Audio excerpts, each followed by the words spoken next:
আমি বানিয়েছি বারবার ফিরে আসার জায়গা।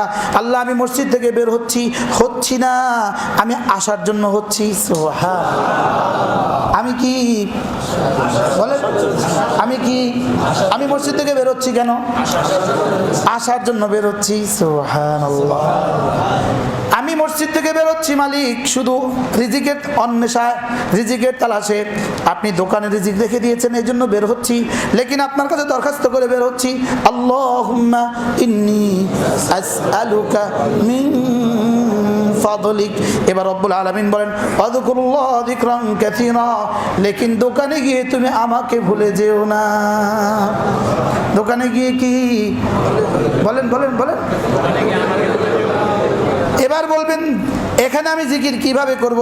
হাতে আমি মাপতেছি, মুখে কাস্টমারের সাথে কথা বলতেছি, এখানে আমি জিকির কিভাবে করব? আল্লামা ইবনে কাইয়্যিম বলেন তুমি যদি রাস্তায় বের হওয়ার বেলায়, দোকানে যাওয়ার পরে, ফ্যাক্টরিতে যাওয়ার পরে, তোমার চোখ যখন দেখার মাসালা, দেখার বেলায় তোমার চোখ যদি তুমি ভিন্নারি থেকে নিচু করো, এটা তোমার চোখের জিকির। মাপার বেলা যদি কম মাপ না মেপে বরাবর মাপো, এটা তোমার হায়াতের জিকির।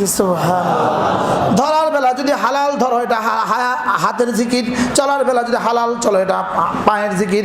বলার বেলা যদি শুদ্ধ বলো, এটা বলার জিকির। সুবহানাল্লাহ।